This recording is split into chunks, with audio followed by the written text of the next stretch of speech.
दोस्तों, रोनाल्डो को आज कौन नहीं जानता।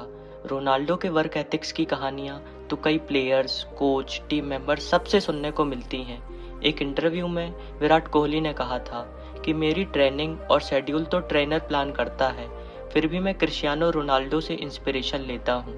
मैंने सुना है कि मेसी जीनियस है, लेकिन अपनी मेहनत की वजह से क्रिस्टियानो रोनाल्डो एक कदम आगे रहते हैं।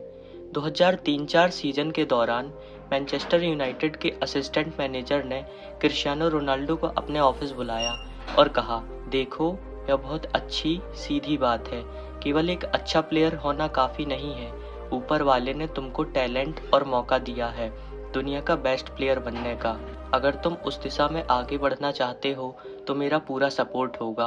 अगर तुम एक एवरेज प्रोफेशनल प्लेयर रहना चाहते हो तो मैं तुम्हारे साथ दूसरे प्लेयर जैसा ही व्यवहार करूंगा। वह कहते हैं कि मैं जानता था कि रोनाल्डो का जवाब क्या होगा। बहुत कम यंग प्लेयर्स के अंदर टैलेंट और स्ट्रॉन्ग पर्सनालिटी एक साथ परस्पर मौजूद होती हैं। वह कहते हैं कि एक दिन मैंने शाम को अपने ऑफिस की खिड़की से कुछ पेड़ों को हिलते हुए देखा। मुझे लगा कि मीडिया या दूसरे क्लब वाले जासूसी कर रहे हैं। मैंने सिक्योरिटी बुलाई तो पता चला कि रोनाल्डो जंगली पेड़ों के बीच अकेला प्रैक्टिस कर रहा था। जब रोनाल्डो के साथी प्लेयर प्रैक्टिस के बाद शावर लेने चले जाते थे, तब बिल्डिंग के पीछे उबड़-खाबड़ पेड़ों से भरे मैदान में रोनाल्डो अकेले प्रैक्टिस किया करते थे। वे उस जंगली मैदान में बॉल को जोर से किक करते और उबड़-खाबड़ मैदान में बॉल के पीछे दौड़ते, जिससे वह अनिश्चित बाउंस में जगलिंग और बॉडी बैलेंस की प्रैक्टिस कर सकें। वह कहते हैं कि रोनाल्डो का जवाब शब्दों में नहीं था। वह मैनचेस्टर यूनाइटेड में लगातार अपना गेम इम्प्रूव करते रहे और 15 साल बाद आज भी रोनाल्डो और बेहतर होने की कोशिश कर रहे हैं। वर्क एथिक शुरू होता है हमारे माइंडसेट से, हमारे बिलीफ सिस्टम से। जैसा हम अपने बारे में सोचते हैं, जो हमारा सेल्फ बिलीफ है, वही हमारे काम में दिखता है। क्रिस्टियानो रोनाल्डो के दिमाग में बैठा हुआ है कि वह दुनिया के सबसे अच्छे एथलीट्स में से एक हैं। इसलिए 33 साल के होने पर भी वह अभी भी अपने शरीर को 20 साल का बनाए हुए हैं। यह मेडिकल रिपोर्ट उनकी नई टीम जो विटनेस की है। उनके शरीर में 7% बॉडी फैट और 50% मसल मास है। क्रिस्टियानो फीफा वर्ल्ड कप में सबसे तेज भागने वाले एथलीट हैं। रोनाल्डो के पुराने कोच माउरी कहते हैं, रोनाल्डो कोई मौका नहीं चूकते। चैंपियंस लीग का मैच खेलने के बाद जब क्रिस्टियानो रात को 2 बजे वापस शहर लौटे तो बाकी लोगों की तरह घर जाने के बजाय वह टीम के ट्रेनिंग सेंटर पहुंचते हैं और वहां 1 घंटे वर्कआउट करते हैं और क्रायोथेरेपी लेते हैं। वर्क एथिक्स का मतलब जुनूनी होकर रात में वर्कआउट करना नहीं है, बल्कि जब भी मौका मिले, जब भी जरूरत पड़े, तब एकदम ज्यादा करने की जरूरत है। हम इसे क्रिस्टियानो रोनाल्डो की इलाइट मेंटेलिटी कह सकते हैं। माओरी कहते हैं कि उनके वर्कआउट में हमेशा इंटेंसिटी, डेडिकेशन और पॉजिटिव एटीट्यूड दिखता है। फिटनेस के मिडफील्डर ब्लेस मटौडी कहते हैं कि हमने मैनचेस्टर यूनाइटेड से उनके ही मैदान में कठिन गेम जीता। पूरी टीम बहुत थकी थी, हम सब छुट्टी पर थे, लेकिन रोनाल्डो हमेशा की तरह ट्रेन कर रहे थे। मैंने उनसे पूछा कि आप थके नहीं, आपको रिकवरी की ज़रूरत नहीं है? तो वह कहते हैं कि मैं रात भर से रिकवरी ले रहा था, अब ट्रेनिंग कर रहा हूँ। रोनाल्डो होने की वजह से मुझे ऐसा करना पड़ता है। इस कोट से फिर रोनाल्डो के बिलीफ सिस्टम की झलक मिलती है।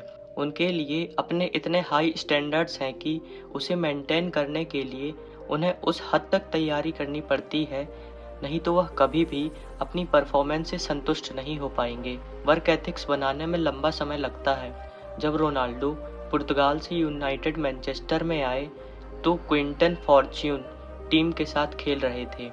उनके कोच कहते हैं कि मैंने अपनी आंखों से देखा है कि यह प्लेयर सबसे बेहतरीन करने के लिए जुनूनी है। वह अपनी ट्रेनिंग और प्रैक्टिस को लेकर बहुत डिसिप्लिन था। मैंने कुछ और टैलेंटेड प्लेयर्स देखे हैं, शायद क्रिस्टियानो से ज़्यादा, लेकिन हर किसी में इतनी मेहनत करने की इच्छा नहीं होती। Shooting, dribbling, step overs, weight training, cardio endurance और हर ट्रेनिंग के हर सेशन में रोनाल्डो हर किसी से ज़्यादा कर रहे होते हैं।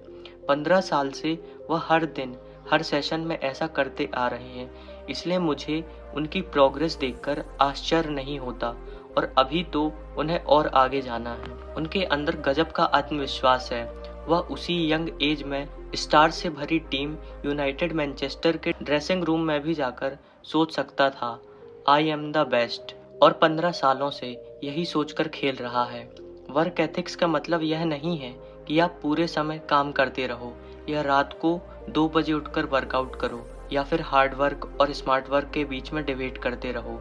यह आपका बिलीफ सिस्टम है जो आपके काम में दिखता है, और यह बिलीफ सिस्टम टैलेंट से नहीं बल्कि साल दर साल की मेहनत और कमिटमेंट से बनता है। रोनाल्डो के बारे में जितना समझा उसके हिसाब से उनके बिलीफ सिस्टम से 2 चीज़ें समझ में आती हैं। पहला, वह जानते हैं कि वह एलाइट लेवल के प्लेयर बन चुके हैं, इसलिए उनकी ट्रेनिंग और परफॉर्मेंस भी उसी तरह की होगी।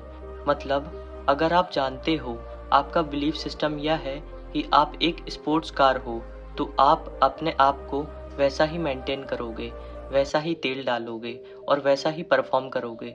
दूसरा, वह जानते हैं कि जब तक वह बेस्ट नहीं होंगे तब तक उन्हें चैन नहीं मिलेगा और कभी भी अपने टैलेंट के साथ न्याय नहीं कर पाएंगे और ना ही कभी कॉन्फिडेंस और सेटिस्फाइड महसूस कर पाएंगे। इसलिए वह हमेशा अपने गेम और शरीर को बेहतर करना चाहते हैं।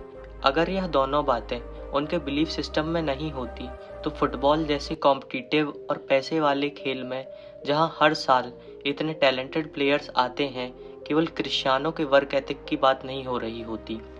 अगर आप और मैं भी चैंपियंस जैसा वर्क एथिक बनाना चाहते हैं तो छोटे छोटे एक्शन लेकर अपना बिलीफ सिस्टम बनाइए और अपना वर्क एथिक स्ट्रॉन्ग कीजिए। दोस्तों, यदि आपको यह वीडियो पसंद आया हो तो इस जीवन में मैंने दुख ही दुख क्यों पाया है और दुखों से छुटकारा कैसे पाएं, इस पर हमारा अगला वीडियो ज़रूर देखें।